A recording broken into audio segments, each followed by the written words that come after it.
Hello केम छो मजा में छो घरे छो सेफ छो गुड लेक्चर नंबर शुरुआत करीशू लेक्चर नंबर 28 थी ओके लगभग आज लास्ट लेक्चर हशे आ चेप्टरनो कदाच ट्राय करूँ छूँ कि लास्ट लेक्चर बने आजनो दिवस पण बनी सके कि एक लेक्चर हजू जाए ठीक है केम के मारे जे आ छेल्लो टॉपिक है ईथरनी रासायणिक प्रक्रिया आ छेल्ला टॉपिक ने एकदम परफेक्ट कराववो छे तो आपणे उतावळ नथी करवी बनी सके कि एक लेक्चर हजू वधारे जाए जोईए केटलुं पती शके छे आजे ते चालो तो आपणे ईथरनी बनावटो पूरी करी हवे स्टार्ट करीए छे ईथरना रासायणिक गुणधर्मो हवे जराक भौतिक गुणधर्मो तमे जोई लेजो बुक में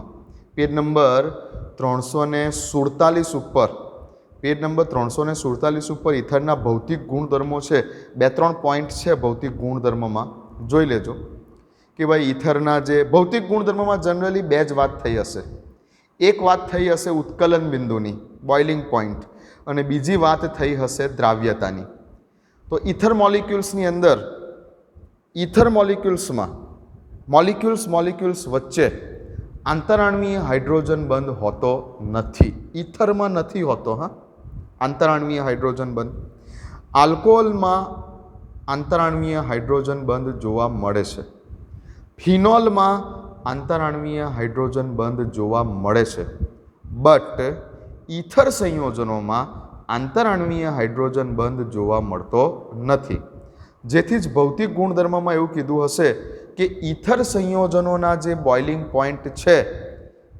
ईथर संयोजनों जे बॉइलिंग पॉइंट है तेने अनुवर्ती आल्कोहोल संयोजनों बॉइलिंग पॉइंट करता केवा छे तो कि नीचा होय छे कारण तो कि आल्कोहोल में आंतराण्वीय हाइड्रोजन बंध है ज्यारे ईथर में आंतराण्वीय हाइड्रोजन बंध नहीं आ एक पहला पेरेग्राफ में आ एक बात कही हशे बीजा पेरेग्राफ में बात कही हशे द्राव्यतानी तो ईथरनो मॉलिक्यूल पाणीना मॉलिक्यूल साथे जे रीते आल्कोहोल पाणीना अणु साथे आंतराण्वीय हाइड्रोजन बंध बनावी शके छे ए ज रीते ईथर पण पाणी साथे आंतराण्वीय हाइड्रोजन बंध बनावी शके छे तो ईथरनी पाणीमां द्राव्यता कोने आभारी छे तो कि भाई ईथर में आंतराण्वीय हाइड्रोजन बंध नहीं बट ईथर पाणीना अणु साथे आंतराण्वीय हाइड्रोजन बंध बनावी शके छे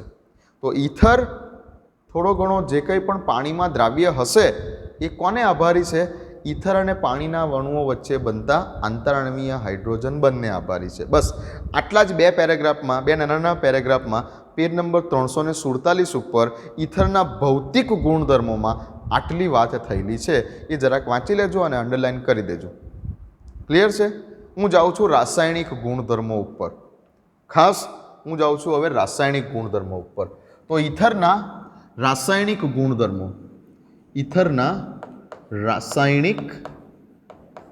रासायणिक गुणधर्मों बोलो कि रासायणिक प्रक्रियाओं बोलो ओके तो मैं तमने लास्ट टाइम पण बात करेली हती कि आल्कोहोल फिनोल अने ईथर पैकी ईथर संयोजनों जे छे ए खूब ज निष्क्रिय संयोजनों है in compare to alcohol and phenols ether जे छे ए खूब ज निष्क्रिय है एटले ईथर नहीं तो कोई ऑक्सिडेशन की प्रक्रिया आपसे ईथर नहीं तो कोई रिडक्शन की प्रक्रिया आपसे ईथर कोई धातु साथे प्रक्रिया नहीं करी सके कि ईथर कोई बेस साथे प्रक्रिया नहीं करी सके तो ईथर की प्रक्रिया कई करावडावी तो ईथर एकमात्र प्रबल एसिड साथे प्रक्रिया करे छे तो ईथरनी रासायनिक प्रक्रिया में हेडिंग आपो ईथरनी जे रासायनिक प्रक्रिया समझवानी छे ये समझवानी छे आपणे ईथरनी प्रबल एसिड साथेनी प्रक्रिया ईथरनी प्रबल एसिड साथेनी प्रक्रिया ओके हवे प्रबल एसिड साथेनी प्रक्रिया एटले प्रबल एसिड कया तो कि भाई प्रबल एसिडनी प्रबलतानी बात करिए तो हाइड्रोजन आयोडाइड सौथी प्रबल एसिड एना करता ओछो हाइड्रोजन ब्रोमाइड એના કરતાં ઓછો હાઇડ્રોજન ક્લોરાઇડ, આનું કારણ પણ મેં તમને કીધેલું. હજુ એના કરતાં ઓછો આવે તો હાઇડ્રોજન ફ્લોરાઇડ. જનરલી ફ્લોરિનની વાત નહીં કરવાની. તો આ બધા જ એસિડ સાથે ઇથર પ્રક્રિયા આપી શકશે, પણ ખાસ સૌથી પ્રબળ એસિડ કયો? HI. તો આપણે ખાસ પ્રક્રિયા જોવાની છે HIના જ અનુસંધાનમાં. તો કે ઇથરની પ્રબળ એસિડ સાથેની પ્રક્રિયા, ઇન શોર્ટ ઇથરની કયા પ્રબળ એસિડ સાથેની પ્રક્રિયા? HI સાથેની પ્રક્રિયા, હાઇડ્રોજન આયોડાઇડ સાથેની પ્રક્રિયા, જે સૌથી પ્રબળ એસિડ છે. HCl અને HBr કરતાં પણ પ્રબળ એસિડ છે HI. તો આ આપણે શરૂ કરવા જઈ રહેલા છે. ક્લિયર છે? ઓકે, આપી દો હેડિંગ. ચલો શરૂ કરીએ છીએ. તો જ્યારે ઇથરની પ્રક્રિયા, હું એક સિમ્પલ સામાન્ય સમીકરણ લખીશ. શું થશે? તો કે જ્યારે ઇથરની પ્રક્રિયા ROR, જ્યારે ઇથરની પ્રક્રિયા HI સાથે કરશો, HI સાથે કરશો, શું થશે? ઓક્સિજન અને કાર્બન, આ ઓક્સિજન અને અહીંયા જે કાર્બન હશે તે ક્યાં તો આ બાજુ ક્યાં તો આ બાજુ, કેમ કે મેં સમમિતીય ઇથર રાખેલો છે. સમમિતીય ઇથર છે, બંને બાજુના આલ્કાઇલ સમૂહ સરખા જ છે, એવું સમજી લો. તો ઓક્સિજન અને કાર્બન વચ્ચેનો ક્યાં તો આ બંધ તૂટશે, ક્યાં તો આ બંધ તૂટશે, કેમ કે સમમિતીય ઇથરની વાત કરું છું અત્યારે હું સમમિતીય ઇથરની વાત કરું છું. સમમિતીય ઇથરની વાત કરું છું. તો શું થશે? તો કે ઓક્સિજન અને કાર્બન વચ્ચેનો બંધ તૂટશે. આ જગ્યા પરથી હાઇડ્રોજન અને આયોડિન છૂટા પડશે, H+ અને I-. તો આ બંધ અહીંયાથી તૂટશે અને HI માંથી એક H અહીંયા અને બીજો I અહીંયા, H+ અહીંયા તો I- અહીંયા જોડાઈ જશે. શું બની જવાનું છે? આ જગ્યા ઉપર બની જવાનું છે, એક તો આલ્કાઇલ સમૂહની સાથે આયોડિન જોડાયો એટલે આલ્કાઇલ આયોડાઇડ બનશે, આલ્કાઇલ આયોડાઇડ. અને બીજું શું બનશે? તો કે ROH, આલ્કોહોલ બનશે, ROH. એક અણુ બન્યો આલ્કાઇલ આયોડાઇડનો અને બીજો અણુ બન્યો આલ્કોહોલનો. સિમ્પલ. ઓકે. ક્યારે? જો સમમિતીય ઇથર લીધું ત્યારે. પણ જો તમે બંને આલ્કાઇલ સમૂહ અલગ અલગ લો ત્યારે શું? અહીંયા સપોઝ કે R છે તો અહીંયા હું R' કરી દઉં. બંને આલ્કાઇલ સમૂહ અલગ અલગ લીધા અને આ જગ્યા ઉપર તમે અસમમિતીય ઇથર વાપર્યું ત્યારે શું? હવે બંને બાજુના આલ્કાઇલ સમૂહ સરખા નથી, બંને બાજુ અલગ અલગ આલ્કાઇલ સમૂહ છે, ત્યારે શું? ત્યારે તમે જો હાઇડ્રોજન આયોડાઇડ સાથે પ્રક્રિયા કરો, આ દરમિયાન તમે ઓક્સિજન અને આલ્કાઇલ સમૂહ વચ્ચેનો બંધ તોડો તો અહીંયા બહુ મોટા પ્રોબ્લેમ થાય કે કઈ બાજુ હાઇડ્રોજન અને કઈ બાજુ આયોડિન. આ બે બાજુમાંથી અહીંયા તો કેવો હતો? સમમિતીય આલ્કાઇલ સમૂહ હતા, બંને આલ્કાઇલ સમૂહ સરખા હતા. તો ગમે તે બાજુ H આપો અને ગમે તે બાજુ I આપો, કોઈ પ્રોબ્લેમ નહીં થાય. સમમિતીય હોય ત્યારે, સમમિતીય હોય ત્યારે. બટ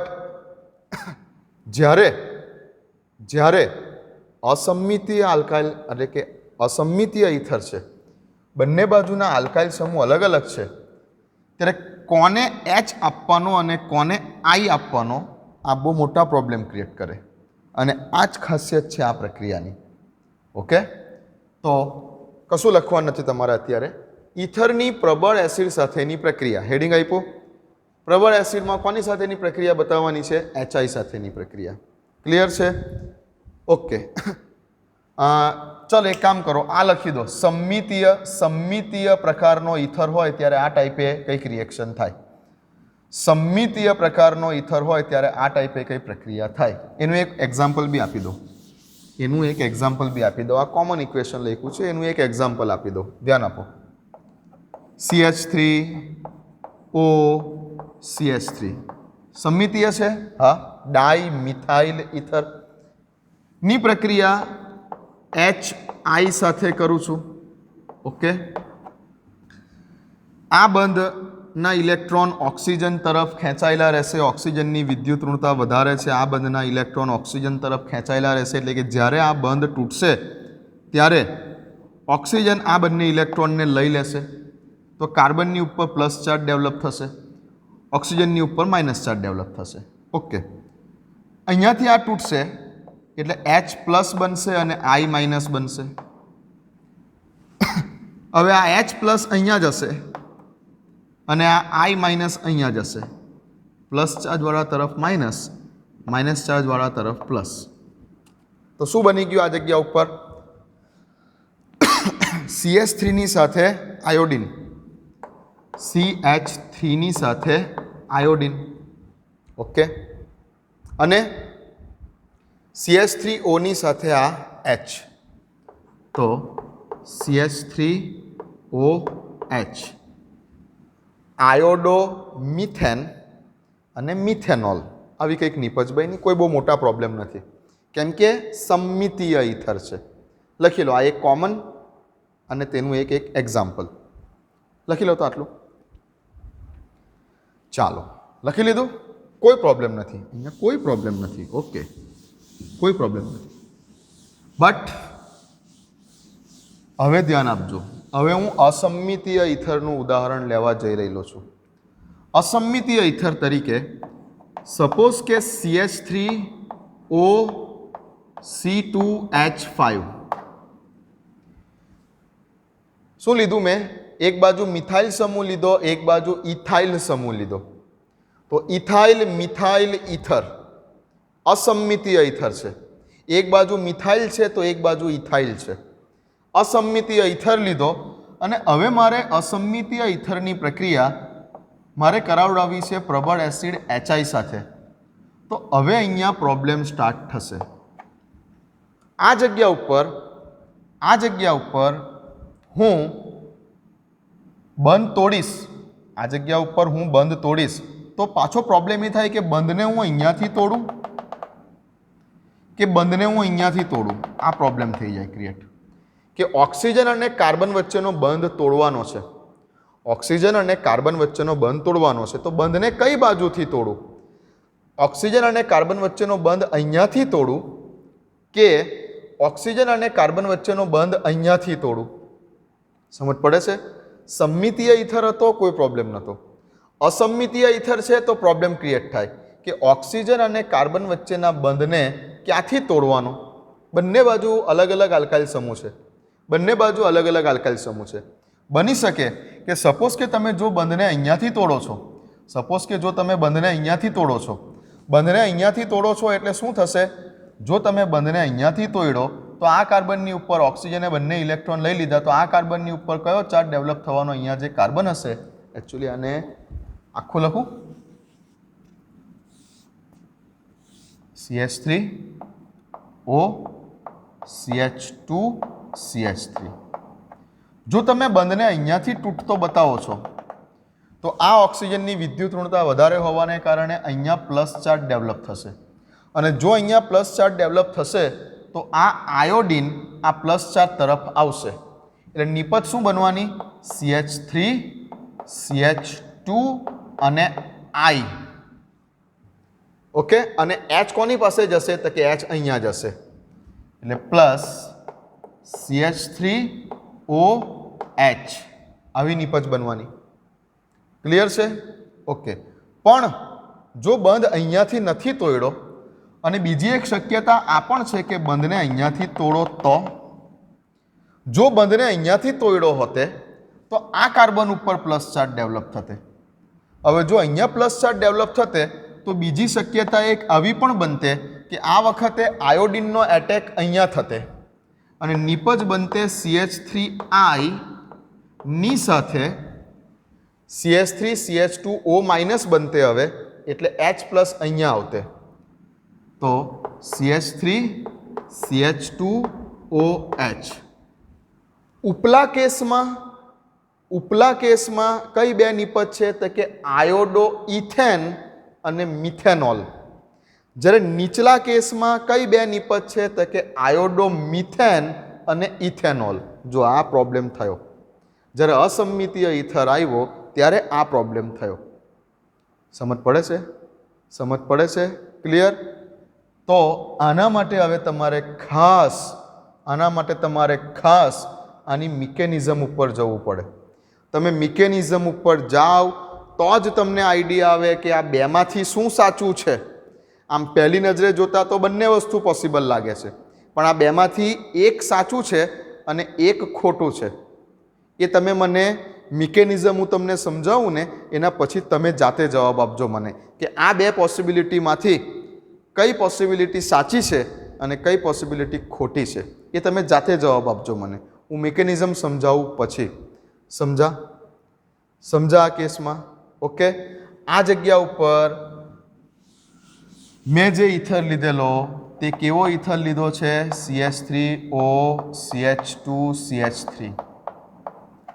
આ કેસમાં મેં અસમિતીય ઈથર લીધો. પહેલી વાત તો ઓકે, અસમિતીય ઈથર લીધો અને પાછું ઓક્સિજનની બંને બાજુ રહેલા આલ્કાઇલ સમૂહ પ્રાથમિક પ્રકારના જ હતા. હા, ધ્યાન રાખજો.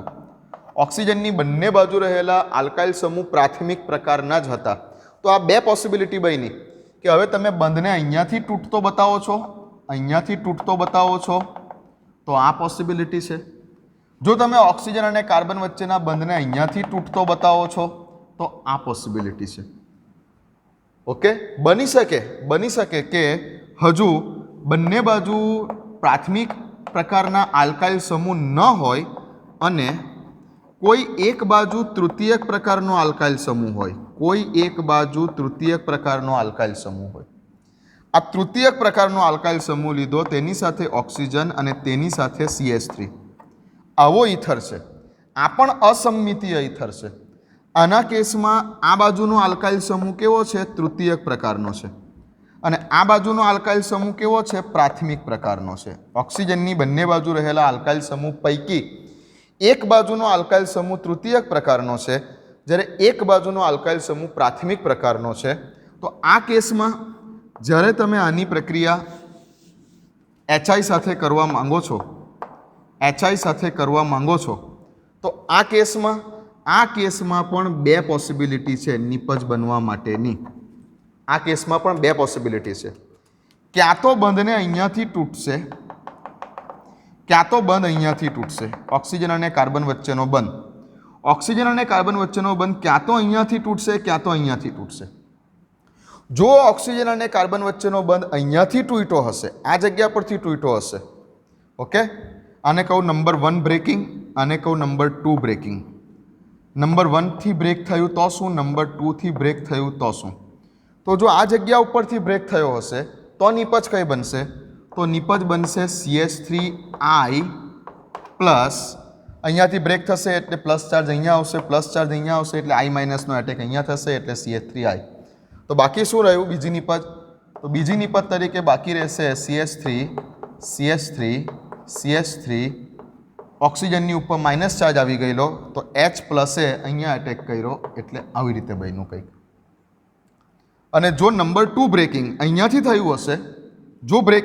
થયું હશે, ઓક્સિજન કાર્બન વચ્ચેના બંધનું, તો I માઇનસનો એટેક આ કાર્બન પર થશે એટલે નિપજ કંઈક બનવાની છે CH3I પ્લસ CH3OH.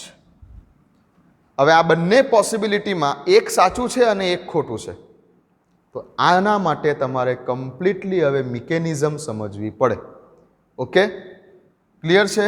આ સમજી લો તમારો કેસ 1 છે કે જે દરમિયાન ઓક્સિજનની બંને બાજુ રહેલા આલ્કાઇલ સમૂહો એક તો જુદા જુદા છે એટલે કે અસમિતીય ઈથર છે, અને તેમાં પણ પાછું બંને બાજુના જે આલ્કાઇલ સમૂહ છે તે પ્રાથમિક પ્રકારના.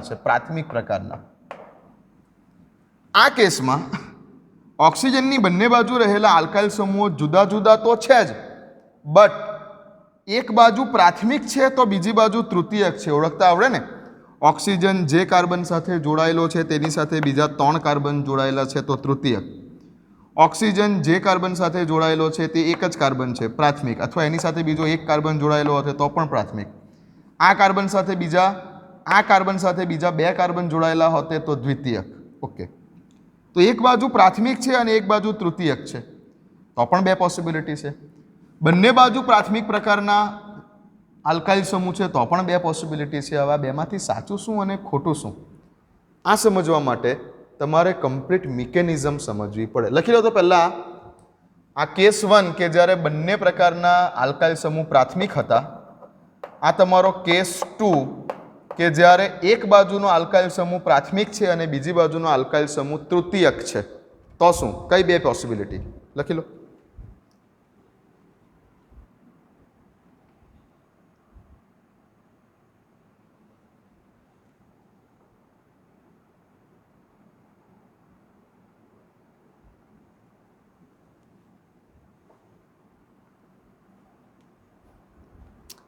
ચાલો લખી લીધું. ઓકે, તો સૌથી પહેલાં તો હું તમને જે અહીંયા અત્યારે એક બે સેન્ટેન્સ લખાવું છું, ખૂબ ઇમ્પોર્ટન્ટ સેન્ટેન્સ લખાવું છું, ખૂબ ઇમ્પોર્ટન્ટ સેન્ટેન્સ, તે જરાક નોટ બનાવી દો અને લખી લો. ચાલો નોટ બનાવી દેજો અને લખી લેજો. ક્લિયર છે? ચાલો. નંબર 1, જો સમમિતીય ઈથર હશે તો કોઈ પ્રોબ્લેમ નથી. જો સમમિતીય ઈથર હશે તો કોઈ પ્રોબ્લેમ નથી. તમે ગમે તે બાજુથી ઓક્સિજન અને કાર્બન વચ્ચેનો બંધ તોડો, ગમે તે બાજુથી ઓક્સિજન અને કાર્બન વચ્ચેનો બંધ તોડો, ગમે તે બાજુ H આપો અને ગમે તે બાજુ I આપો, કોઈ પ્રોબ્લેમ નથી. એટલે એકચ્યુઅલી એ લખવાની જરૂર પણ નથી. ચાલો, સમમિતીય ઈથરના કેસમાં કોઈ પ્રોબ્લેમ નહીં આવે. ગમે તે બાજુથી બંધ તોડો, એક બાજુ H આપી દો અને બીજી બાજુ I આપી દો. આપણે કઈ પ્રક્રિયા જોવા જઈ રહેલા છે? ઈથરની કોની સાથેની પ્રક્રિયા? અહીંયા હેડિંગ આપી દેજો. અને એકચ્યુઅલી આ તો લખવાની જરૂર નથી. ચાલો તમે હેડિંગ આપી દો, ઈથરની HI સાથેની પ્રક્રિયા માટે યાદ રાખવા જેવા મુદ્દા. એમાં નંબર 1 મેં કીધું તે પ્રમાણે સમમિતીય ઈથરમાં તો કોઈ પ્રોબ્લેમ જ નથી. ગમે તે બાજુથી તોડશો, એક બાજુ H બીજી બાજુ I. ઓકે, અસમમિતીય ઈથરની જ વાત કરીએ આપણે. અસમમિતીય ઈથર માટે જ વાત કરીએ તો અસમમિતીય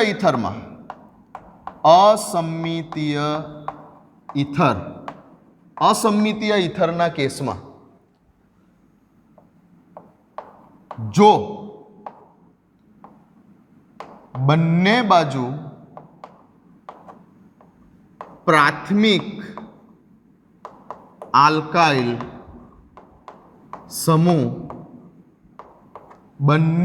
પ્રાથમિક આલ્કાઇલ સમૂહ હશે ત્યારે પ્રક્રિયા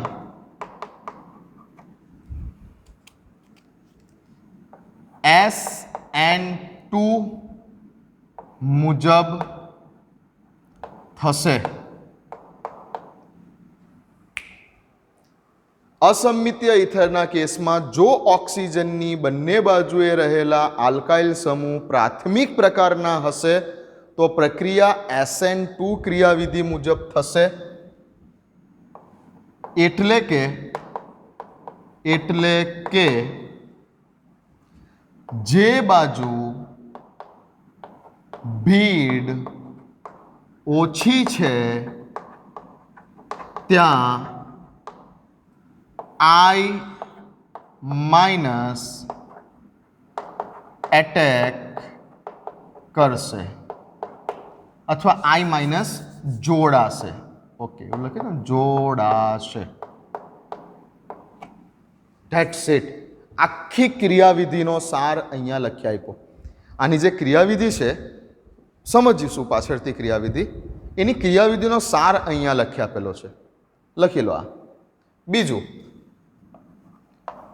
અસમમિતીય ઈથરની જ વાત ચાલી રહેલી છે. જે કંઈ પણ વાત ચાલી રહેલી છે તે અસમમિતીય ઈથર માટે જ ચાલી રહેલી છે. ઓકે, તો સેકન્ડ પોઈન્ટ પણ અસમમિતીય ઈથર માટે જ વાત કરું છું, કેમ કે સમમિતીય ઈથર માટે મેં તમને કીધું કોઈ પ્રોબ્લેમ જ નથી. જો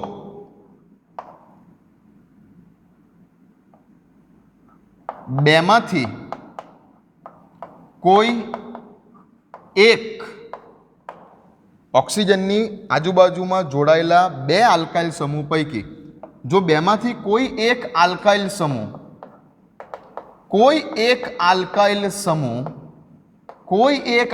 સમૂહ તૃતીયક આલ્કાઇલ સમૂહ હશે ત્યારે પ્રક્રિયા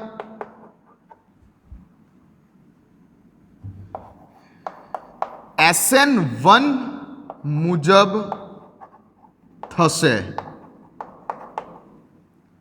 જો ઓક્સિજનની બંને બાજુ જોડાયેલા આલ્કાઇલ સમૂહ પૈકી કોઈ એક આલ્કાઇલ સમૂહ તૃતીયક પ્રકારનો આલ્કાઇલ સમૂહ હશે તો પ્રક્રિયા SN1 ક્રિયાવિધિ મુજબ થશે. એટલે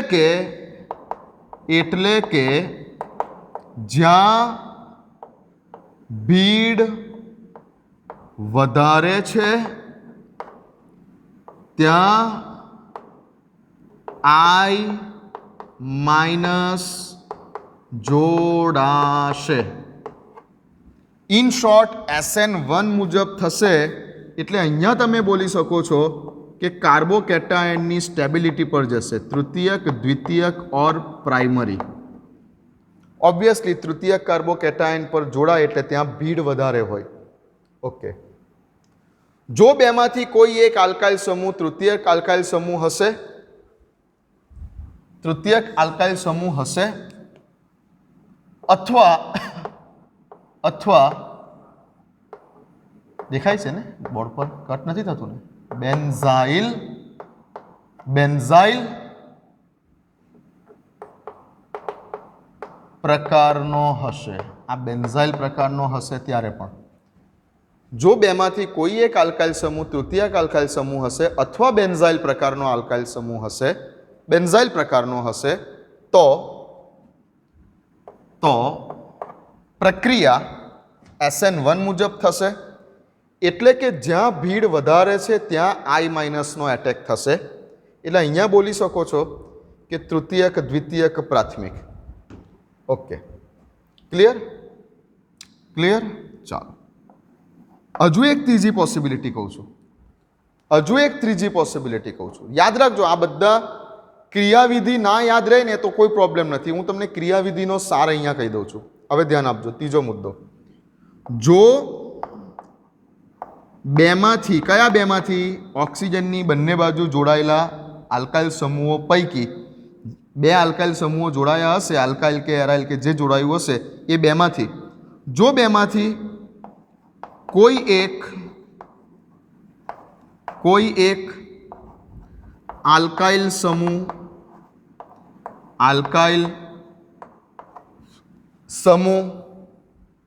દ્વિતીયક પ્રકારનો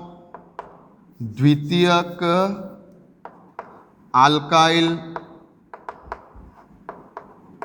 સમૂહ હશે તો જો બેમાંથી કોઈ એક આલ્કાઇલ સમૂહ દ્વિતીયક આલ્કાઇલ સમૂહ હશે તો પ્રક્રિયા સ્પર્ધામાં ઉતરશે. કેવી સ્પર્ધા? તો કે સ્પર્ધામાં એવું ઉતરશે કે ભાઈ SN1 કરું કે SN2 કરું. બંને વિસ્થાપન જ છે પણ એમાં પણ કેવી સ્પર્ધા? તો કે SN1 મુજબ આગળ વધું કે SN2 મુજબ આગળ વધું. ક્લિયર? ઓકે, સમજી ગયા? SN1 મુજબ આગળ વધે. જો પ્રક્રિયા SN1 મુજબ આગળ વધે તો I- નો એટેક કઈ જગ્યા પર થાય? તો કે જ્યાં ભીડ વધારે હોય ત્યાં. અને જો પ્રક્રિયા SN2 મુજબ આગળ વધે તો I- HI માંથી છૂટો પડતો I- નો એટેક કઈ જગ્યા પર થાય? તો કે જ્યાં ભીડ ઓછી હોય ત્યાં. હવે આ કેસમાં જો બંને બાજુ પ્રાથમિક આલ્કાઇલ સમૂહ છે તો પ્રક્રિયા કમ્પલસરી SN2 મુજબ. જો બેમાંથી કોઈ એક બાજુ તૃતીયક આલ્કાઇલ સમૂહ દેખાઈ જાય તો કમ્પલસરી પ્રક્રિયા SN1 મુજબ. પણ જો બેમાંથી કોઈ એક બાજુ દ્વિતીયક આલ્કાઇલ સમૂહ દેખાઈ ગયો તો પાછી પ્રક્રિયા સ્પર્ધામાં ઉતરે. આ વખતે SN1 મુજબ થાય કે SN2 મુજબ થાય. એટલે કે I- નો એટેક જે બાજુ ભીડ ઓછી છે ત્યાં કરવાનો કે I- નો એટેક જે બાજુ ભીડ વધારે છે ત્યાં કરવાનો, એ નક્કી ન કરી શકાય. એના માટે તમારે શું ચેક કરવાનું છે? આના માટે તમારે ચેક કરવાનું છે એરોની ઉપર લખેલું સોલ્વેન્ટ. આ કેસમાં તમને કમ્પલસરી સોલ્વેન્ટ લખીને આપશે, દ્રાવક લખીને આપશે કે કયું સોલ્વેન્ટ છે, કયું સોલ્વેન્ટ લખેલું છે, આ તમારે જોવાનું છે. તો જો તમને એરોની ઉપર કોઈ પોલર એપ્રોટિક દ્રાવકો લખીને આપેલા હોય, જેવા કે તમને એરોની ઉપર લખીને આપેલું હોય એસિટોન, અથવા તમને એરોની ઉપર લખીને આપેલું હોય CCl4, અથવા તમને એરોની ઉપર લખીને આપેલું હોય કે ડ્રાય ઇથર, જનરલી તો એસિટોન જ લખીને આપશે, અથવા CCl4. ચાલો ને, એરોની ઉપર એસિટોન, CCl4 વગેરે લખીને આપેલું છે તો તમારે સમજવાનું છે કે પ્રક્રિયા SN2 મુજબ થવાની છે. કોના કેસમાં? બેમાંથી કોઈ એક આલ્કાઇલ સમૂહ દ્વિતીયક આલ્કાઇલ સમૂહ હોય ત્યારે. ઇથરમાં ઓક્સિજનની આજુબાજુ જોડાયેલા આલ્કાઇલ સમૂહો પૈકી કોઈ એક આલ્કાઇલ સમૂહ દ્વિતીયક આલ્કાઇલ સમૂહ હોય ત્યારે જ. અને આ બહુ ઓછા કેસમાં આવશે. આ દ્વિતીયક પ્રકારની વાત જે છે ને, ખૂબ ઓછા કેસમાં આવે. એ ડાયરેક્ટ એડવાન્સ લેવલ પર જ જાય આ વસ્તુ. બાકી જનરલી તમારી મેઇન્સની એક્ઝામ અને નીટની એક્ઝામમાં તો આ બેમાં જ કામ પતી જાય. આ એડવાન્સ લેવલ પર જાય આ ટોપિક. એસિટોન કે CCl4 લખેલું છે, અથવા જો સોલ્વન્ટ તરીકે તમને એરોની ઉપર વોટર મોલિક્યુલ આપેલો છે, કે આલ્કોહોલ આપેલો છે, CH3OH આપેલું છે, કે કોઈ પણ પોલર પ્રોટિક સોલ્વન્ટ આપેલો છે કે જેની પાસે H+ છે તેવો કોઈ સોલ્વન્ટ આપેલો છે, તો પ્રક્રિયા SN1 માર્ગને અનુસરે. તો તે વખતે ખાસ તમારે સોલ્વેન્ટ જોવાનું એરોની ઉપર લખેલું. ટેમ્પરેચર તો કહીએ, કેમ કે SN1 SN2 બંને જે છે, SN1 હોય કે SN2 હોય, બંને રિએક્શન જે છે એ બંને રિએક્શનમાં ટેમ્પરેચર ઓછું જ જોઈએ. વિલોપન સાથે જ્યારે સ્પર્ધા થાય ને, વિલોપન સાથે, કે વિસ્થાપન કરું કે વિલોપન કરું, તો વિસ્થાપનના કેસમાં SN એટલે વિસ્થાપન, પછી એ SN1 હોય કે SN2 હોય, વિસ્થાપનના જ બે પ્રકાર છે. વિસ્થાપન પ્રક્રિયાના કેસમાં ટેમ્પરેચર નીચું જ રહેશે. વિલોપન પ્રક્રિયા સાથે જ્યારે સ્પર્ધા થાય ને તો વિલોપન પ્રક્રિયામાં હાઈ ટેમ્પરેચર જોઈએ. પણ અહીંયા તો સ્પર્ધા થવાની છે, પણ બંને વિસ્થાપન પ્રક્રિયાઓ વચ્ચે સ્પર્ધા થવાની છે કે SN1 કરું કે SN2 કરું. ટેમ્પરેચર તો આ કેસમાં બંનેનું એક સરખું જ હશે, નીચું જ હશે. બટ અહીંયા રોલ આવશે સોલ્વેન્ટનો, કે જો તમને ધ્રુવીય પ્રોટિક સોલ્વન્ટ આપેલું છે, એટલે કે જેમાં H+ છે તેવું કોઈ સોલ્વન્ટ આપેલું છે, તો પ્રક્રિયા SN1 ને અનુસરશે. અને જો તમને ધ્રુવીય એપ્રોટિક સોલ્વન્ટ આપેલું છે, એપ્રોટિક સોલ્વન્ટ એટલે કે જે સોલ્વેન્ટમાં H+ નથી એવું કોઈ સોલ્વન્ટ આપેલું છે, તો પ્રક્રિયા SN2 માર્ગને અનુસરશે. ક્લિયર છે? ચાલો લખી લો. તો પહેલાં આટલી વસ્તુ ખાસ લખી લો, ચલો ખાસ આટલી વસ્તુ લખી લો. ચલો, ઓકે.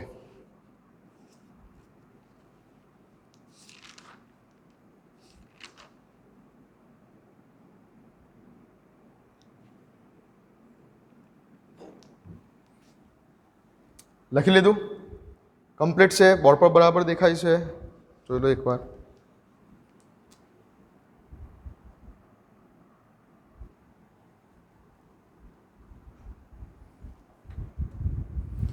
ખૂબ ઇમ્પોર્ટન્ટ વસ્તુ છે. હા, ડાયરેક્ટ રિએક્શન તો પછી જોઈએ આપણે. આટલી વસ્તુ મગજમાં બેસાડી દો પહેલાં. આટલી વસ્તુ મગજમાં બેસાડી દો, પછી એની ક્રિયાવિધિ પણ બતાવી દઈશ. પહેલાં આટલી વસ્તુ બેસાડી દો મગજમાં. ક્લિયર? ચાલો, હજુ એક કેસ બાકી છે. 3 મુદ્દા લખ્યા ને, હજુ એક કેસ બાકી છે કે ભાઈ એરોમેટિક ઇથર હોય તો શું? નંબર 4 કે તમને આપવામાં આવેલો ઇથર એરોમેટિક ઇથર હોય તો શું? લખો નંબર 4. જો એરોમેટિક ઇથર પ્રણાલી હોય, જો એરોમેટિક ઇથર હોય, હવે જો એરોમેટિક ઇથર હશે ને તો આ બેની જ વાત કરી હશે, એનિસોલ હશે અથવા ફેનિટોલ હશે, આ બેની જ વાત કરી હશે. જો એરોમેટિક ઇથર છે અને એરોમેટિક ઇથરની પ્રક્રિયા જ્યારે તમે હાઇડ્રોજન આયોડાઇડ સાથે કરો છો, એરોમેટિક ઇથરની પ્રક્રિયા હાઇડ્રોજન આયોડાઇડ સાથે કરો છો, ત્યારે યાદ રાખો કે ક્યારેય પણ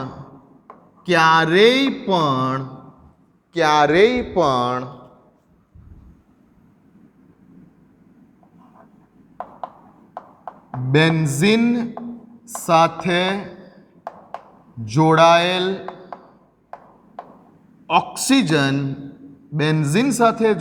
ઓક્સિજન અને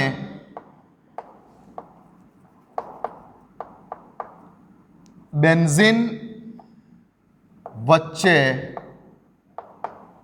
બેન્ઝીન એટલે બેન્ઝીન વલયના કાર્બન, બેન્ઝીન વલયના કાર્બન વચ્ચેનો બંધ તોડવો નહીં. બસ આટલું એક સેન્ટેન્સ યાદ રાખો. જ્યારે એરોમેટિક ઇથરની પ્રક્રિયા HI સાથે કરો ત્યારે યાદ રાખો ક્યારેય પણ બેન્ઝીન સાથે જોડાયેલો ઓક્સિજન અને બેન્ઝીન વલયના કાર્બન વચ્ચેનો બંધ ક્યારેય પણ તોડવો નહીં, ક્યારેય પણ આ બંધને તોડવો નહીં. જ્યારે પણ એરોમેટિક ઇથરની વાત ચાલે છે ત્યારે એરોમેટિક ઇથરના કેસમાં તમે જ્યારે HI સાથે પ્રક્રિયા કરો છો ત્યારે યાદ રાખો કે ક્યારેય પણ બેન્ઝીન સાથે જોડાયેલ ઓક્સિજન અને બેન્ઝીન વલયના કાર્બન વચ્ચેનો બંધ ક્યારેય પણ તોડવો નહીં. અને પ્રક્રિયા તમારી SN1 મુજબ થશે. પ્રક્રિયા તમારી SN1 મુજબ થશે. અને બીજું યાદ રાખો, હંમેશા એક નિપજ તો ફિનોલ જ મળશે. આવું પણ યાદ રહેતું હોય તો યાદ રાખી લો. ઓકે. જો એરોમેટિક ઇથરની આવે વાત અને HI સાથે પ્રક્રિયા કરાવડાવો છો ત્યારે યાદ રાખો કે ક્યારેય પણ બેન્ઝીન સાથે જોડાયેલા ઓક્સિજન અને બેન્ઝીન વલયના કાર્બન વચ્ચેનો બંધ તોડવાનો નથી, ક્યારેય પણ નથી તોડવાનો. ઓકે. અને પ્રક્રિયા SN2 મુજબ થશે. અને હંમેશા એક નિપજ તો ફિનોલ જ બનશે. કમ્પ્લીટ. ક્લિયર? ચાલો લખી લો.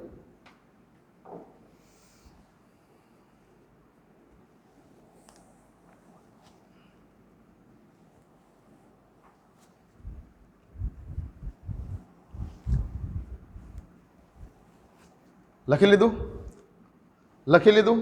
ઓકે. હજુ એક મુદ્દો લખી દો, મુદ્દો નંબર 5. હજુ એક મુદ્દો લખી દો. જો પ્રક્રિયા દરમિયાન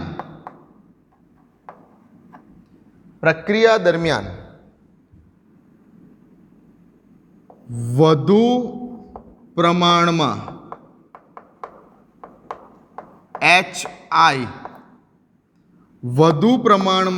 HI આવો શબ્દ લખેલો હોય તો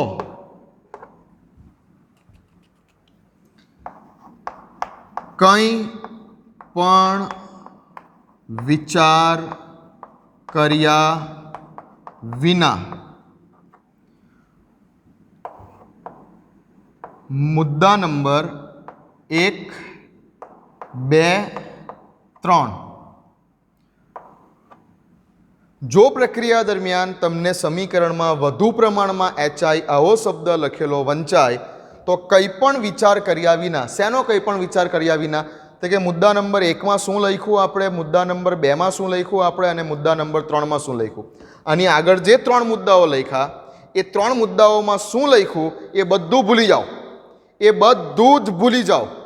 જો તમને વધુ પ્રમાણમાં HI એવો શબ્દ વંચાઈ ગયો સમીકરણમાં તો તમે મુદ્દા નંબર 1માં શું લખ્યું છે, મુદ્દા નંબર 2માં શું લખ્યું છે, મુદ્દા નંબર 3માં શું યાદ રાખ્યું છે એ બધી વસ્તુને ભૂલી જાઓ અને કંઈ પણ વિચાર કર્યા વિના ખાલી 1, 2, 3 હા, મુદ્દા નંબર 4 નહીં, મુદ્દા નંબર 4માં કમ્પલસરી યાદ રાખો વધુ પ્રમાણમાં HI લખેલું આવે તો પણ તમારી એક નિપજ તો ફિનોલ જ છે. મુદ્દા નંબર 4ને યાદ રાખજો. ખાલી મેં એવું કીધેલું છે કે મુદ્દા નંબર 1, 2 અને 3ને ભૂલી જાઓ, કંઈ પણ વિચાર નહીં કરતા, મુદ્દા નંબર 1, 2 અને 3 વિશે વિચાર નહીં કરતા અને નિપજ તરીકે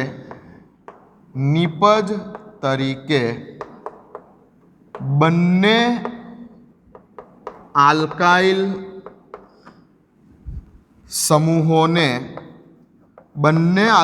સમૂહોને આયોડીન આપી દો. બંને આલ્કાઇલ સમૂહ એટલે કયા બંને આલ્કાઇલ સમૂહો? ઓક્સિજનની બંને બાજુ રહેલા આલ્કાઇલ સમૂહો R O R ડેશ. બંને આલ્કાઇલ સમૂહોને, આ બંને આલ્કાઇલ સમૂહોને શું આપી દો? આયોડીન આપી દો. આયોડીન આપી દો તો વચ્ચેના ઓનું શું? એ વચ્ચેનું O H2O ના ફોર્મમાં દૂર થશે. એ ક્રિયાવિધિ જુઓ તો ખબર પડે. અત્યારે આવું યાદ રાખો. જો પ્રક્રિયા દરમિયાન તમને વધુ પ્રમાણમાં HI એવો શબ્દ દેખાઈ જાય તો કંઈ પણ વિચાર કર્યા વિના, કોનો વિચાર કર્યા વિના, મુદ્દા નંબર 1, મુદ્દા નંબર 2 અને મુદ્દા નંબર 3માં અત્યારે શું લખ્યું એનો કંઈ પણ વિચાર કર્યા વિના નિપજ તરીકે બંને આલ્કાઇલ સમૂહોને એટલે કે આ અને આ બંને આલ્કાઇલ સમૂહોને આયોડીન આપી દો. ઓકે, લખો લખો લખો.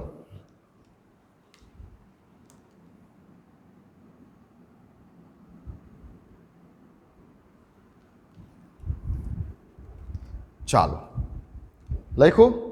તો આ તો ખાલી થિયરીની શરૂઆત કરતાં પહેલાં ખાલી બેકગ્રાઉન્ડ જ તૈયાર થયું અને નો ડાઉટ આ HI વાળી પ્રક્રિયા પતશે આજે. આપણે હજુ એક લેક્ચર જોઈશે જ, કંઈ વાંધો નહીં. લખી લીધેલું છે ને બધું હવે? તો હવે મજા આવશે. આ એવી વસ્તુઓ લખાવી દીધી તમને હવે કે હું હજુ પણ કહું છું, મેં ગયા વર્ષે પણ કીધેલું હતું, મેં ગયા વર્ષે પણ વિદ્યાર્થીઓને કીધેલું હતું કે કોમ્પિટિટિવ એક્ઝામવાળા જે છે ને તે આ ટોપિકને નહીં છોડે.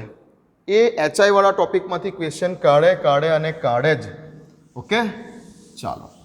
તો હવે જુઓ, તમે ધ્યાન આપજો. શરૂઆત કરું છું. CH3O CH3 plus HI. ચાલો હવે સર આમાં શું છે? આ તો સમમિતીય ઇથર છે, ગમે તે બાજુથી તોડો, આમથી તોડો કે આમથી તોડો. હા ભાઈ બરાબર છે. ચાલો અહીંયા H અને અહીંયા I. તો CH3I પ્લસ CH3OH. કોઈ પ્રોબ્લેમ નથી. વેરી ગુડ, કોઈ પ્રોબ્લેમ નથી. ચાલો ક્લિયર છે આટલી વાત? સમમિતીય ઇથર છે, કોઈ પ્રોબ્લેમ નથી. હવે પ્રોબ્લેમ થાય અસમમિતીય ઇથરના. CH3O CH2 CH3 અને પ્રક્રિયા કરવાની છે HI સાથે. મેં તમને શરૂઆતમાં કીધેલું કે આનો જવાબ તમે આપશો. મેં જે 2 પોસિબિલિટી લખેલી હતી વિડીયોની શરૂઆતમાં, મેં આ જ એક્ઝામ્પલ લખેલું હતું અને એની 2 પોસિબિલિટી લખેલી હતી. ચાલો હવે આ કેસમાં મારા ઓક્સિજનની બંને બાજુએ રહેલા આલ્કાઇલ સમૂહ પ્રાથમિક છે. આ બાજુ પણ પ્રાથમિક છે, આ બાજુ પણ પ્રાથમિક છે. ઓક્સિજન જે કાર્બન સાથે જોડાયેલો છે તેની સાથે બીજો એક જ કાર્બન છે અને ઓક્સિજન સાથે એક જ કાર્બન છે, એટલે આ તો મિથાઇલ છે પ્રાથમિક. અને અહીંયા ઓક્સિજન જે કાર્બન સાથે છે તેની સાથે બીજો એક જ કાર્બન છે, તો આ પણ પ્રાથમિક. Now what about if both alkyl groups are primary? વાંચો નિયમ નંબર 1. શું લખ્યું? જ્યારે બંને આલ્કાઇલ સમૂહ પ્રાથમિક પ્રકારના હોય, જ્યારે બંને આલ્કાઇલ સમૂહ પ્રાથમિક પ્રકારના હોય ત્યારે પ્રક્રિયા કઈ ક્રિયાવિધિ મુજબ થશે? SN2 મુજબ થશે. SN2 મુજબ થશે. ઓકે, આ જગ્યા ઉપર I માઇનસ H પ્લસ છે અને I માઇનસ છે. તમે I માઇનસ વિચારો. I માઇનસ કઈ જગ્યા ઉપર જઈને જોડાય? ડાબી બાજુ જઈને જોડાય કે જમણી બાજુ જઈને જોડાશે? I માઇનસનો એટેક તમારે આ બાજુ કરવાનો કે તમારે આ બાજુ કરવાનો? તો કે SN2 મુજબ થશે. એટલે જે બાજુ ભીડ ઓછી હોય તે બાજુ I માઇનસ જોડવાનો. તો જુઓ અહીંયા બે બાજુ નજર કરો. કઈ બાજુ તમને ભીડ ઓછી દેખાય છે? ડાબી બાજુ ભીડ ઓછી છે કે જમણી બાજુ ભીડ ઓછી છે? ડાબી બાજુ એક જ કાર્બન છે, ભીડ ઓછી છે. તો I માઇનસનો એટેક જે બાજુ ભીડ ઓછી છે તે બાજુ થશે. તો અહીંયા I માઇનસ ક્યાં જોડાશે? CH3 સાથે જઈને જોડાઈ જશે. CH3 I બનાવશે. તો બાકી રહ્યો H, તો તે બીજી બાજુ. તો પ્લસ CH3 CH2 O ની સાથે H. તો બોલી શકો છો અહીંયા આ જગ્યા ઉપર કે કઈ બાજુથી બંધ તૂટ્યો હશે? આ બાજુથી બંધ તૂટ્યો હશે ને? જો આ બાજુથી બંધ તૂટ્યો હશે તો જ અહીંયા પ્લસ ચાર્જ આવ્યો હશે, અને તો જ પ્લસ ચાર્જ આવ્યો તો આ I માઇનસે આ પ્લસ ચાર્જવાળા તરફ એટેક કર્યો હશે. આ એની ક્રિયાવિધિમાં સમજાવેલું છે, પણ મેં તમને એકદમ શોર્ટકટમાં કહી દીધું. ઓકે, તો સમજી ગયા? આ સાચું છે. જો બંને બાજુ પ્રાથમિક પ્રકારના આલ્કાઇલ હેલાઇડ હતા, ઓક્સિજનની બંને બાજુએ પ્રાથમિક પ્રકારના આલ્કાઇલ સમૂહ હતા, સોરી આલ્કાઇલ હેલાઇડ નહીં, ઓક્સિજનની બંને બાજુએ પ્રાથમિક પ્રકારના આલ્કાઇલ સમૂહ હતા, તો આ દરમિયાન I માઇનસ કઈ બાજુ એટેક કરશે? તો કે ભાઈ જે બાજુ ભીડ ઓછી છે તે બાજુ એટેક કરશે, અને આ જે બન્યું તે આપણી રિયલ રિએક્શન કમ્પ્લીટ છે. અને કઈ ક્રિયાવિધિ મુજબ થઈ હશે? આ SN2 મુજબ થઈ હશે. ઓકે, હવે હજુ સમજો. હજુ હું તમને થોડીક વધારે ટ્વિસ્ટિંગમાં આપું છું. CH3 C, એક બીજું ઉદાહરણ મેં આવું પણ લખેલું હતું વિડીયોની સ્ટાર્ટિંગમાં એક ઉદાહરણ આ પણ લીધેલું હતું. ઓકે, હવે ચેક કરો. મારે બનાવવું છે, મારે પ્રક્રિયા કરવી છે HI સાથે. હવે ચેક કરો કે ઓક્સિજનની ડાબી બાજુએ કેવા પ્રકારનો આલ્કાઇલ સમૂહ છે. તો કે ઓક્સિજન જે કાર્બન સાથે જોડાયેલો છે તેની સાથે બીજા 3 કાર્બન જોડાયેલા છે, એટલે તૃતીયક પ્રકારનો આલ્કાઇલ સમૂહ છે. અને ઓક્સિજનની જમણી બાજુએ કેવા પ્રકારનો છે? તો કે ભાઈ એ તો પ્રાથમિક પ્રકારનો છે. તો અહીંયા નિયમ નંબર 2 વાંચો, જે લખાયું છે એમાં નિયમ નંબર 2.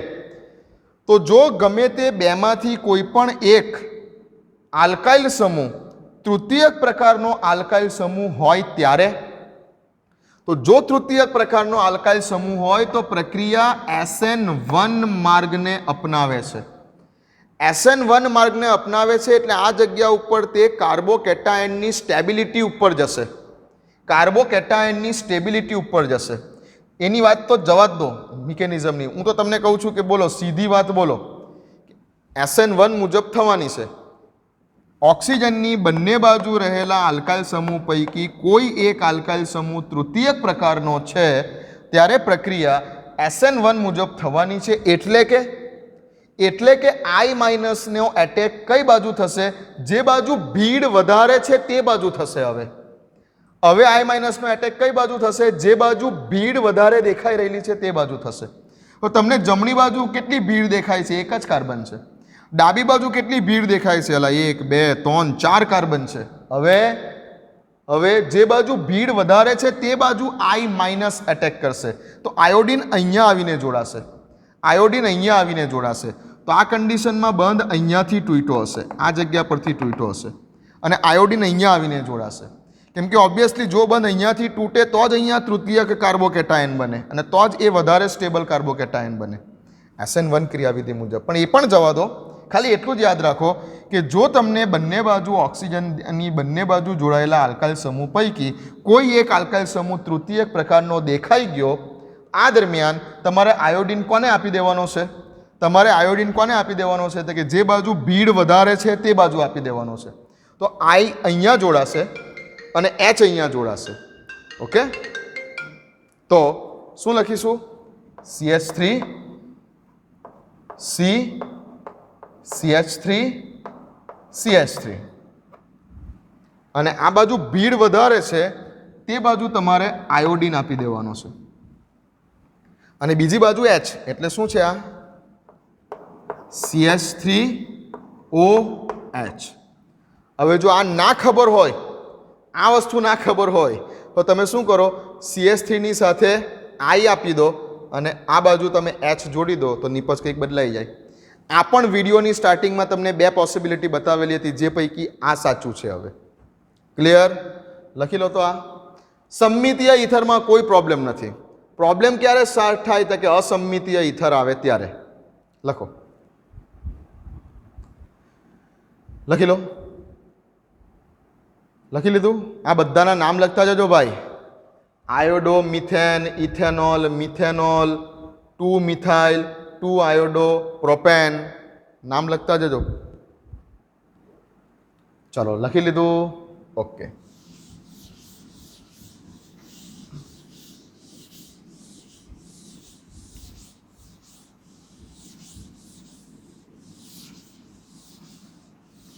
આટલું ડિટેલમાં તમને સમજાવવાની, સમજી લેજો, કોઈની પાસે ત્રેવડ નથી. કોઈની પાસે ત્રેવડ નથી. આટલું ડિટેલમાં તમે કોઈ જગ્યા પર નહીં શીખી શકો ઓર્ગેનિક કેમિસ્ટ્રીને. બરાબર? એક્ઝામ્પલ જે છે ને મારા, ઈચ એન્ડ એવરી એક્ઝામ્પલ એકદમ સિલેક્ટેડ ઉઠાવેલા છે. ધ્યાનથી સમજજો. હવે નવી વાત કરીએ કે ભાઈ CH3 C CH3 CHO CH3 લો, આવું બન્યું. અને મારે આની પ્રક્રિયા કરાવડાવવી છે હાઇડ્રોજન આયોડાઇડ સાથે. હવે આ કેસમાં શું થયું? તો કે ઓક્સિજનની ડાબી બાજુએ જોડાયેલો સમૂહ આઇસોપ્રોપાઇલ એટલે ઓક્સિજન જે કાર્બન સાથે છે તેની સાથે 2 કાર્બન છે એટલે આ તો દ્વિતીયક અને આ બાજુ આ પ્રાથમિક. હવે મુદ્દો નંબર તમારો ત્રીજો. મુદ્દો નંબર ત્રીજો તો કે ભાઈ જ્યારે ઓક્સિજન સાથે જોડાયેલા 2 બાજુ જોડાયેલા આલ્કાઇલ સમૂહ પૈકી કોઈ એક આલ્કાઇલ સમૂહ દ્વિતીયક હોય ત્યારે, તો આ દરમિયાન તમને પરીક્ષામાં જે આમ એરો આપ્યો હશે ને, આ એરોની ઉપર કંઈક લખેલું હશે. આ એરોની ઉપર કંઈક દ્રાવક લખેલું હશે. 2 પોસિબિલિટી છે. ક્યાં તો તમારું એરોની ઉપર લખેલું છે, અહીંયા સમજી લો કે ભાઈ કે એસિટોન લખેલું છે. એરોની ઉપર એસિટોન આવું લખેલું છે. આ થયું તમારું પોલર એપ્રોટિક સોલ્વેન્ટ, ધ્રુવીય એપ્રોટિક સોલ્વેન્ટ કે જેની પાસે પ્રોટોન નથી તેવું દ્રાવક છે. અને સપોઝ કે આ જગ્યા ઉપર એરોની ઉપર લખીને આપી દીધું H2O. આ થઈ ગયું તમારું પોલર પ્રોટિક સોલ્વેન્ટ કે જેની પાસે પ્રોટોન છે તેવું દ્રાવક છે. તો આવા કેસમાં તમારે એરોની ઉપર લખેલા સોલ્વેન્ટ જોવાના છે. તો જો તમને આ જગ્યા ઉપર એસિટોન છે કે CCl4 છે એવા પોલર એપ્રોટિક સોલ્વન્ટ આપે છે તો એનો અર્થ કે SN2 મુજબ થશે. અને જો તમને એરોની ઉપર આ રીતે H2O છે કે કોઈ આલ્કોહોલ લખીને આપે છે તો પ્રક્રિયા SN1 મુજબ થશે. હવે SN2 મુજબ થાય તો કઈ 2 નિપજ અને SN1 મુજબ થાય તો કઈ 2 નિપજ. આ કેસમાં SN2 મુજબ થાય એટલે આયોડિન કોને આપવાનો? તો કે 2 માંથી જે બાજુ ભીડ ઓછી હોય ત્યાં આયોડિન આપવાનો. તો હવે ઓક્સિજનની આ બાજુ નજર કરો તો 3 કાર્બનની ભીડભાડ વધારે છે, આ બાજુ નજર કરો તો ભીડ ઓછી છે. તો મારે HI માંથી આયોડિન કોને આપવાનો? જો SN2 મુજબ થતી હોય તો જે બાજુ ભીડ ઓછી હોય. તો શું આવશે અહીંયા? CH3I પ્લસ અહીંયા તમે આપી દીધું CH3 ને I, તો એનો અર્થ કે બંધ અહીંયાથી તોડ્યો હશે એટલે CH3 ને I આપી દીધું. તો બાકી રહ્યો H, તે આને આપી દો. તો શું આવશે? CH3 CH CH3OH CH3 CH CH3O અને H બાકી રહ્યો તે. તો આ થઈ ગઈ નિપજ. જો એરોની ઉપર એસિટોન લખીને આપ્યું હોતે તો. પણ જો એરોની ઉપર H2O લખેલું છે તો સમજી જાઓ કે પ્રક્રિયા SN1 મુજબ થાય છે. અને જો પ્રક્રિયા SN1 મુજબ થાય છે તો હવે તમારે આયોડિન કોને આપવાનો? SN1 મુજબ થતી હોય તો આયોડિન કોને આપવાનો? જે બાજુ ભીડ વધારે છે તે બાજુ આપવાનો. તો આ કેસમાં આયોડિન કોને મળશે? જે બાજુ ભીડ વધારે છે તે બાજુ. એટલે કે બંધ અહીંયાથી તૂટ્યો હશે તો આયોડિન અહીંયા આવશે. CH3 CH CH3 અને આયોડિન તમારો અહીંયા જોડાયો. આઇસોપ્રોપાઇલ આયોડાઇડ, આઇસોપ્રોપાઇલ આયોડાઇડ નામ બન્યું. તો જો આયોડિન અહીંયા જોડાયો, બંધ અહીંયાથી તૂટ્યો, આયોડિન અહીંયા જોડાયો, જે બાજુ ભીડ વધારે હતી તે બાજુ આયોડિન આપ્યો, તો બાકી રહ્યો H અહીંયા આવી જશે ને. હવે શું બનશે? CH3OH, CH3OH. So, in the case of secondary alkyl group, the reaction take place in both way, SN2 way, SN1 way.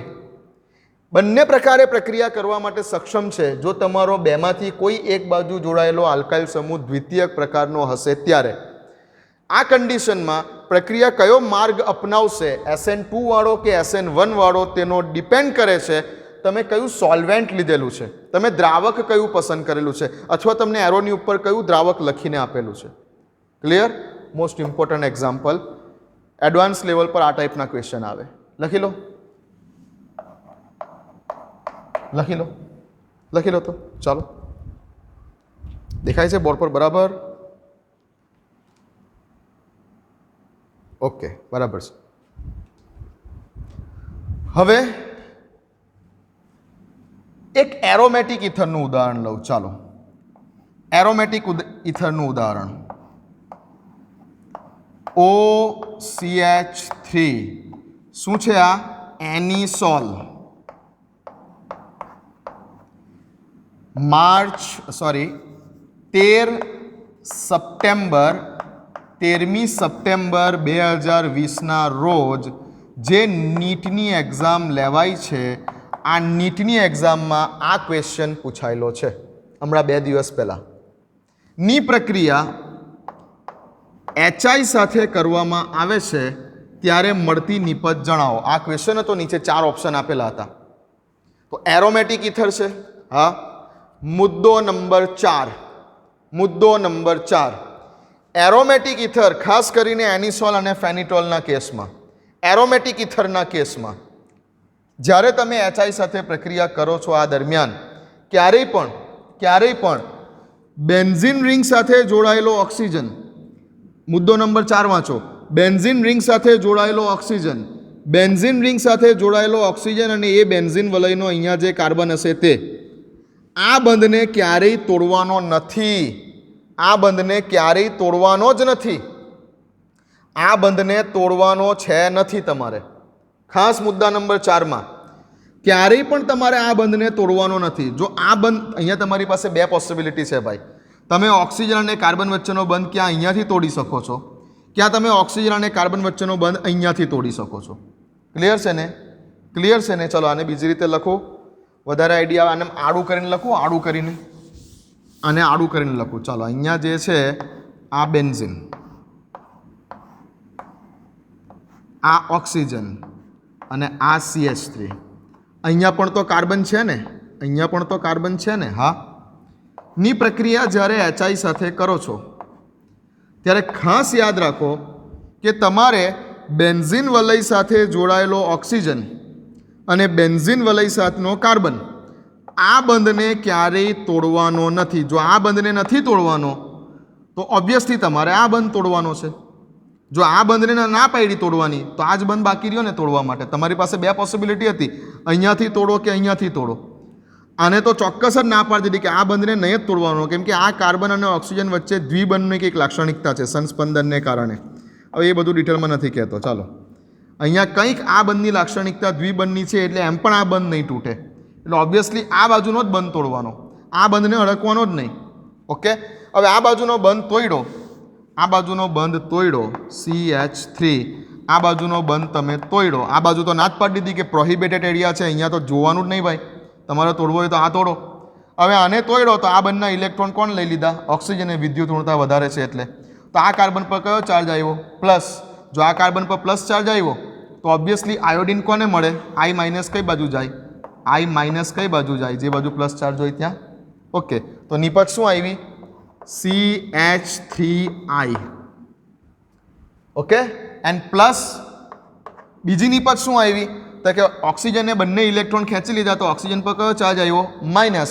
તો આ જગ્યા ઉપરથી I માઇનસ અહીંયા મળ્યો તો H પ્લસ ક્યાં મળ્યો? H પ્લસ અહીંયા જ મળ્યો ને. તો શું બની ગયું?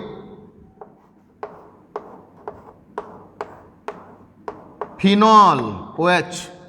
અને એમ પણ મેં તમને લખાવેલું છે કે એરોમેટિક ઇથરના કેસમાં તમારી કમ્પલસરી એક નિપજ તો કઈ છે? ફિનોલ જ છે. તો એમ બી સમજી શકો છો કે અહીંયા જો તમે ફિનોલ બનાવી દો તો બાકી રહ્યો આયોડિન તે અહીંયા જ આવે. ક્લિયર? 13 સપ્ટેમ્બર 2020ના નીટના પેપરમાં સેમ ક્વેશ્ચન પૂછાયો છે. આ એકદમ લોલીપોપ ક્વેશ્ચન. એરોમેટિક ઇથરમાં તો કોઈ ભૂલ જ ના થાય. એરોમેટિક ઇથર દેખાય એટલે એક નિપજ તો ફિનોલ જ લખી દેવાની આંખો મીચીને, અને બાકી રહ્યું તેની સાથે આપી દેવાનો આયોડિન. ક્લિયર?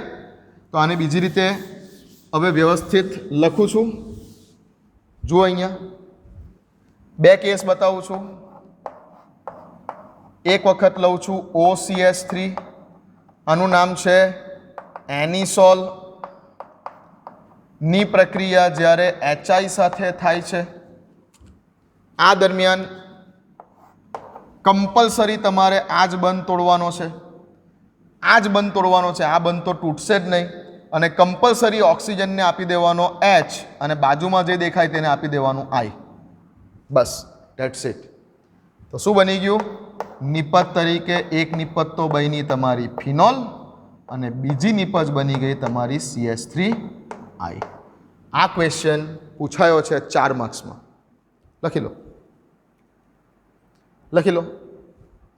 લખી લીધું? આ ઉપરનું લખી લીધેલું છે? હા. ચલો, આ ટાઈપે એક બીજો ક્વેશ્ચન બનાવી દઉં એરોમેટિક ઇથરમાં. આ ટાઈપમાં એક આ પ્રક્રિયા પૂછે કે ભાઈ આ પ્રક્રિયા કઈ ક્રિયાવિધિ મુજબ થઈ હશે? SN2 મુજબ થઈ હશે. ચલો હવે OCH2CH3. આ શું લખ્યું મેં? ફેનિટોલ લખ્યું. ફેનિટોલ. ઇથોક્સીબેન્ઝીન, ફેનિટોલ. When phenitol is react with HI, then it gives.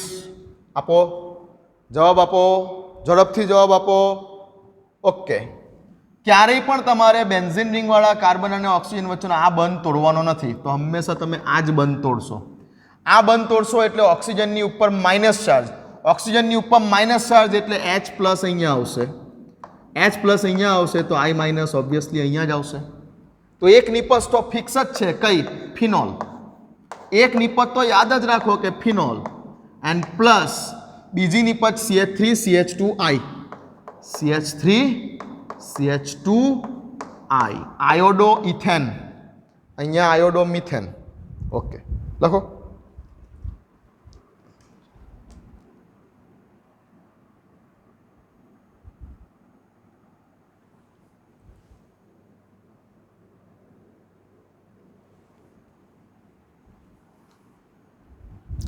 દેખાય છે ને બરાબર બોર્ડ પર? ઓકે, તો આ થઈ ગઈ તમારી કમ્પ્લીટ HI સાથેની પ્રક્રિયા. આ થઈ ગઈ તમારી કમ્પ્લીટ HI સાથેની બધી જ પ્રક્રિયાઓ પૂરી. હવે કોઈ જગ્યા ઉપર કોઈ તમને ગૂંચવી શકે એમ નથી. ટ્રાય કરો બુકમાં ટ્રાય કરજો. બુકમાં પણ કેટલાક એક્ઝામ્પલ આપેલા છે. પેજ નંબર 348 અને પેજ નંબર 349 ઉપર બુકમાં પણ કેટલાક કોયડા આપેલા છે, તે ટ્રાય કરજો. હવે કોયડો 11.7 સમથિંગ જે આપેલું છે બુકમાં તે ટ્રાય કરજો. 11.7મા નંબરનો કોયડો. બીજી એક વસ્તુ એક નાની વસ્તુ રહી ગઈ. ખબર નહીં કદાચ ટાઈમ પૂરો થઈ જાય તો હા જોઈ લો, બાકી રહી ગયું તો okay. CH3 C CH3 CH3 O CH3 plus HI વધુ પ્રમાણ gives CH3 O CH2 CH3 plus HI વધુ પ્રમાણ વધુ પ્રમાણમાં આપેલું હોય આ શબ્દ ત્યારે શું યાદ રાખવાનું? મુદ્દો નંબર 5, જ્યારે તમને વધુ પ્રમાણ એવો શબ્દ દેખાઈ જાય છે તેમાં તમારે બીજો કંઈ પણ વિચાર કર્યા વગર બંને બાજુ પર જે આલ્કાઇલ સમૂહ છે બંને બાજુ પર રહેલા આલ્કાઇલ સમૂહને આયોડીન આપી દેવાનો છે. બંને બાજુ પર રહેલા આલ્કાઇલ સમૂહને આયોડીન જ આપવાનો છે. તો અહીંયા પણ આયોડીન આપવાનો છે, આ કાર્બનને પણ આયોડીન, આ કાર્બનને પણ આયોડીન. તો નિપજ છે CH3 C CH3 CH3 ની સાથે I વત્તા અહીંયા પણ જે છે CH3 ની સાથે I. વધુ પ્રમાણ શબ્દ દેખાઈ જાય તો બીજા બધા નિયમ ભૂલી જાઓ, કઈ ક્રિયાવિધિ આ તે બધું ભૂલી જાઓ. વધુ પ્રમાણમાં HI આવો શબ્દ દેખાય એટલે નિપજ તરીકે તમારે બંને આયોડીન યુક્ત નિપજ જ બનાવી દેવાની. આ બાજુથી તોડો આયોડીન, આ બાજુથી તોડો આયોડીન, ધેટ્સ ઇટ. કોઈ નિયમ યાદ નહીં રાખવાનો, હા એરોમેટિક ઇથરવાળો નિયમ યાદ રાખવાનો. મુદ્દો નંબર 4 યાદ રાખવાનો ખાલી, એના સિવાયના બધા નિયમ ભૂલી જાઓ વધુ પ્રમાણ શબ્દ દેખાય તો. ચાલો અહીંયાથી તોડો, આને પણ આપી દો આયોડીન CH3 ની સાથે I વત્તા આને પણ આપી દો આયોડીન CH3 CH2 ની સાથે I. કોઈ પ્રોબ્લેમ નહીં. ક્યારે વધુ પ્રમાણમાં HI આવું દેખાય અને સામે પૂછે કે કઈ નિપજ હશે તો. ક્લિયર? યાદ રાખશો, લખી લેજો આ પણ. ચાલો તો મળીએ નેક્સ્ટ ટાઈમ. બાકી રહેશે ઇલેક્ટ્રોન અનુરાગી વિસ્થાપન પ્રક્રિયા ઇથર માટેની. મળીએ.